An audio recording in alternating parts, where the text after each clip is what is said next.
Cool. How's it, everyone? Morning.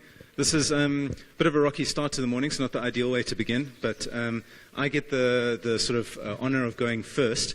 So I thought I'd open with a joke for all the sort of chemical engineers, if there are any. But then I was worried it wouldn't get a reaction, so I'm not going to go with it. Cool. Yes. Now you see, everyone's engaged, right? You want to start out hating me. It's wonderful.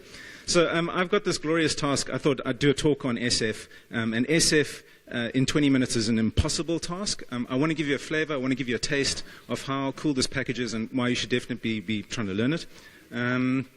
Yeah, I think let's just jump in. So I'm from a company called IcePack. I'm not going to tell you anything about the company. If you want to know about it, come chat to me. Okay. Cool. So for those of us who never really get past the first page of anything that you've Googled, the too long didn't read for this is basically SF is tidy-like. It's really cool. It is going to replace SP. If you've ever done anything to do with spatial geometries in R, you've used SP at some point. SP is dead. The people that wrote SP realized where they went wrong and decided, let's just write a new one. We'll call it SF and we'll apologize later. Okay. You won't be wasting any time learning how to use this package because it's going to fall into the rest of your workflow if you have a workflow. And it's fun because it's tidy and it's nerdy, right?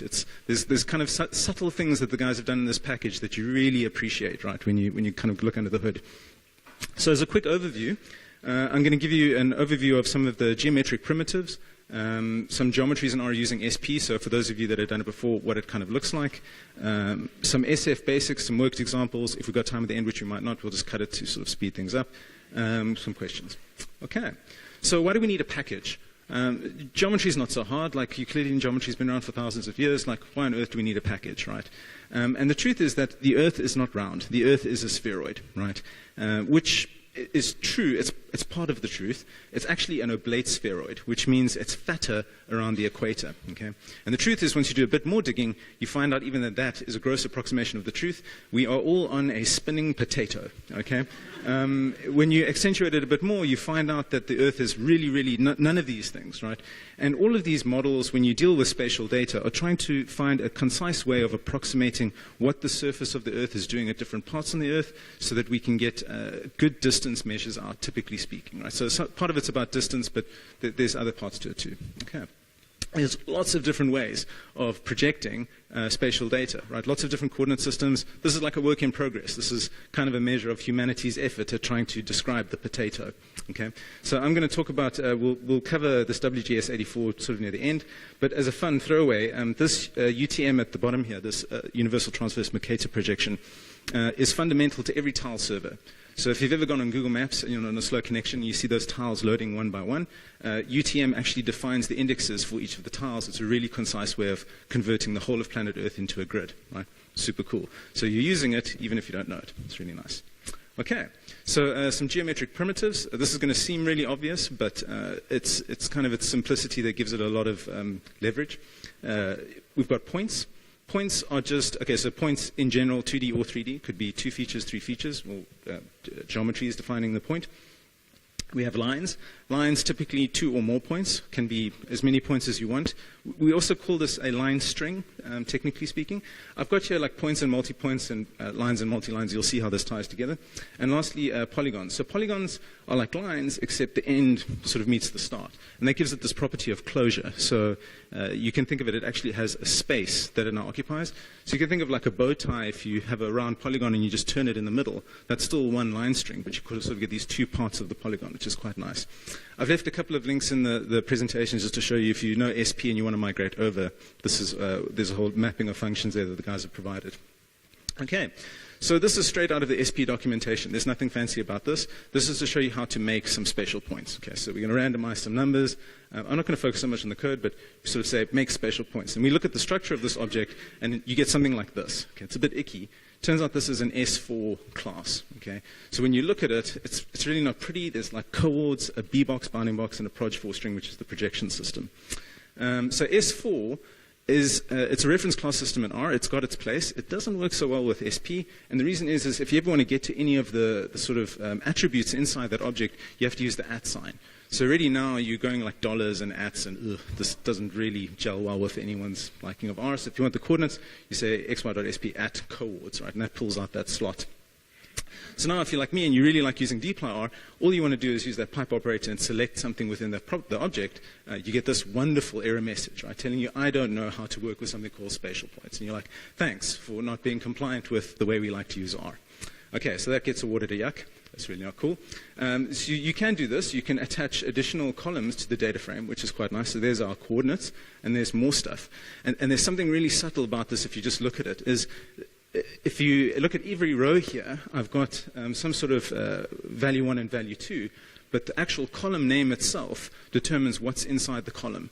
And this is the fundamental assumption that breaks everything about the way that SP works and makes it really bad, is that the rows are not independent of the columns. Okay.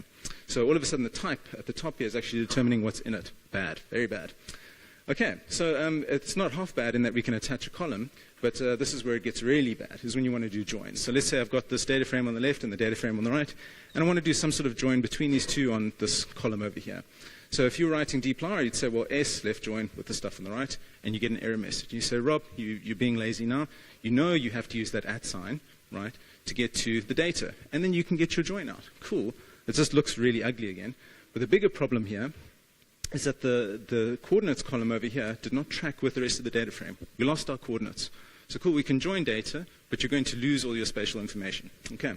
So this is what the guys realized was really bad about SP, is that SP sort of came before dplyr, and then dplyr changed the way that we sort of work from an efficiency perspective. So yeah, there's not a lot to like about SP, just because we know better now. There are a lot of very useful SP functions. You should definitely, but they all have mappings now to SF, which is kind of cool. If we don't have an alternative, we'll use it, but SF is this alternative. So it really, SF adheres to the Tiny Manifesto, which is basically program it nicely, reuse the stuff that's there, don't try and reinvent the wheel. So, and SF meets all of these requirements. Okay. So SF stands for simple features. It uses well-known text, which means when you look at stuff, you actually know what everything is, right, out the box. When you look at geometries, it supports well-known binary, which means you can pull in shapefiles, esris, whatever. It actually makes it embarrassingly simple. It's tidy compliant, so it implements the data frame throughout. Okay. And we can move between the different geometry types. So like I said to you just now, when you saw those 3 pictures, we've got a point, a line, and a polygon. We can actually move between these types. Okay, so that's effectively what SF provides us, is the ability to coerce between different geometry types. This one on the right over here is called a geometry collection. That's the kind of like try-catch block for if you want to try and mash a whole bunch of whatever's together into one sort of location in your data frame. I'm a big fan of trawling issues on GitHub for finding, so this image actually is not documented anywhere else except on a bug report by someone. So it's kind of nice just to go through what were the bugs that people were having, because all of a sudden you really find out what the community is facing as an issue, which is quite cool. Okay, so we're going to do something really trivial, but I want to give you a sense of how simple this is. So we're going to make points. So this is the most complicated line of code, right? We're going to say, you know, ST is this, the spatial type geometry. ST as SF as a simple features, X, Y, my chords are X and Y. Okay, so this is the ugliest line. After this, it gets really simple. So you can see here, the column is called geom. I called it geom. I used the dollar operator. I used everything else that we've used before. Super clean, right? And if you look over here, the point actually embeds the type. So the column doesn't know anything about what type of data is stored in it. Every row is independent of every other row. That's the tidy way. Okay. So this is really nice. We can see we've got all these points. Okay. Ooh. Sorry, there we go. So if I plot this, I can use the base R plot, and I can tell R to plot the geometry column. R knows how to do that. Very nice. If you're like me and you like ggplot, you say ggplot my data, and you say plus geom SF. Now, I didn't have to say geom point or geom line or specify the geom that I'm adding onto the ggplot, because the data frame itself knows what the geometry is that's in there, so it can plot points. Okay, kind of makes sense. Kind of makes sense. So we're going to make some clusters. So I've just labeled all the data 1, 2, and 3. I just ran some k-means. It's nothing big and fancy. But what is interesting here is you can see I've attached this cluster column over here. And what we're going to try and do, so actually, we're short on time. I'm going to suggest you have a look at just what the definition of the feature geometry, and the whole row. So SF works on this kind of paradigm of these are the 3 key important pieces here in terms of how you treat your data table. So there's the special column over here, but it's going to look like every other column in your data frame. Okay. The transformation, and this is the key thing that I want you to take away from this, right? When you do a standard piece of dplyr, let's say you do a group by. I want to group by cluster 1, cluster 2, cluster 3. Okay. When I do this, I would normally apply some sort of summary function, let's say over column Y, right? I'm going to create the mean of y for each one of the partitions and produce a new data frame that looks like this.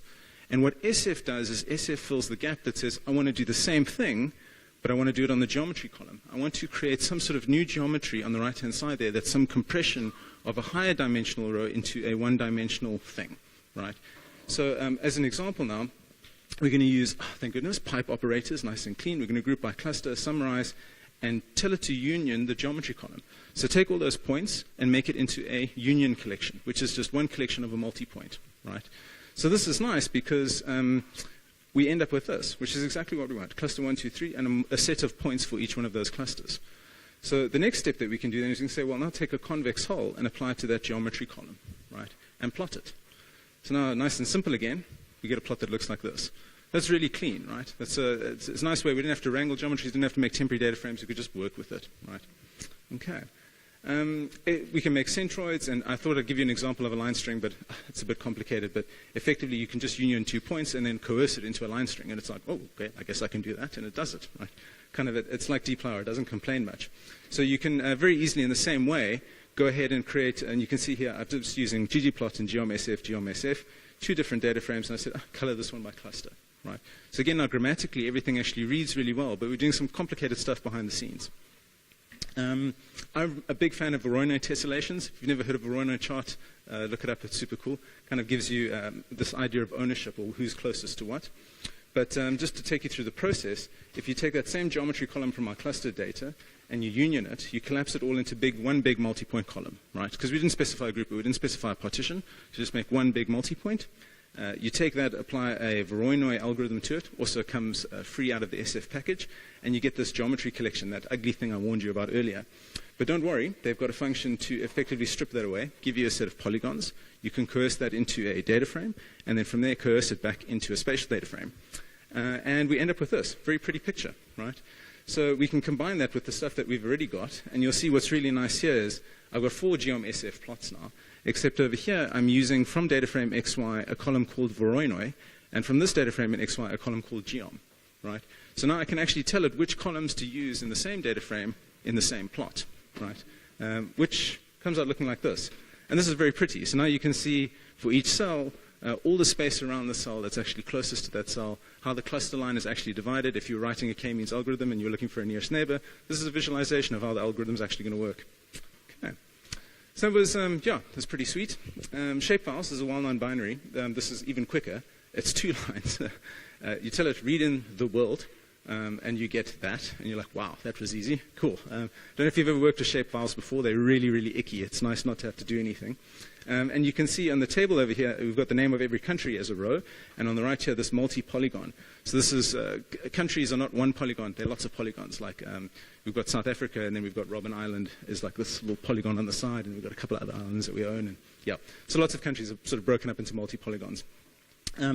There's your projection string. So now, up until now, we've just been dealing with planar data. We haven't specified the projection. But now the projection comes as part of the data, which is nice. And it tells us we're using the WGS84, and we're projecting onto a long lat basis. Cool. So we say ggplot the world, and fill by area, right? Okay. And you get that. And I like fall off my chair at this point. This is so cool. You just think, wow, this is amazing. Like, in 2 lines of code, I don't know how many other systems you work with where you can get this much traction with so little effort, right? It makes us look good, which is great. So then you can transform it. So you say, transform the world. I should have put a better joke in here, like make the world better, like better world or something, I don't know. But so I just said to reproject it onto a longitude of 25 and minus 28. And if you know your long lats, you know that's about Joburg. That's where I'm from. So it just says, cool, I'll shift the whole thing around and convert and turn. And wow, we didn't have to do any work, right? It's just so nice. Okay. If you like Leaflet, I love Leaflet. Leaflet's very cool. 5 minutes. Nice. Awesome. We're on time. This is just a really simple highlight function. So you tell Leaflet, add tiles, add some polygons. Data is the world. And I want you to put in the label the name of the country. So here you can see you pretty much plot it. And now you have an interactive plot where you can go through and highlight all your different countries and see all your shapefiles and do fancy stuff, right? The point is one common interface. We've got SF works with base R, ggplot, and Leaflet. Basically, any of the major packages all support the SF format. This is why I say you're not going to be wasting your time. As a last example, this is a really, again, off the issues list. This is super cool. a nice way of representing election data is the actual physical geographic boundaries of countries is often not that interesting. And so instead what you do is you sort of raster the whole thing into the set of hexagons where you can see approximately how things are connected, but you're not so much interested in the shape. But what you can then do is you can associate a state, and this is obviously a map of the US on the left, a state with each one of these cells. And what you want to do is group by that state and merge it all together. So SF is clever enough to pick up that all the lines that touch one another along these hexagons are actually overlapping. So it removes them and creates one bigger polygon that you can then visualize. So this is a really neat kind of plot that you can then produce where you're merging together polygons into bigger objects, right? Okay, cool. I'm not a salesman for SF. I don't have shares. But I feel like I have to spread the good word when you find it because their documentation is rubbish. It's very, very difficult to get going. But you have to know that there's this carrot at the end that makes it all worthwhile, right? So for me, the measure of an R package is always, if it's good enough for Hadley, it's good enough for you, okay? And that's for real, because Hadley Wickham is very involved in all of the comments on resolving the issues with the package because it's tidy compliant. And as the kind of, I'd say, core component in the tidyverse, yeah, he's definitely bought into it. Cool. I think we've got probably like 1 minute for questions. We can keep on time. Okay. Cool. Sorry, that was really quick. If you feel overwhelmed, I'm going to set up a GitHub repository with all of these examples so that you can just look through them and play. And then you can get sort of comfortable with it if you want. Yeah. How's it, Hanjo? Okay. Right at the beginning. Thank you. Right at the beginning, you create a new column by using sort of the old school dollar operator. Does that sort of, I think it was st_geometry or something, does that work with mutate? So you create your data frame, pipe it into mutate so you could get your coordinates in one go. Into mutate. Yeah. Yeah. So the nice thing about the terrible thing about SP is that it doesn't work with any of the dplyr functions, the mutates or anything. But you can, effectively what you're doing, if you're not using summarize, you can do a transformation on like a union point thing into, mutate it into a line string or mutate into whatever. So all of the standard keywords that people are already comfortable with all actually work in SF. So you don't have to change the way that you're working. You just add a couple of functions to your arsenal. If you think of it like that, yeah. That's a good question.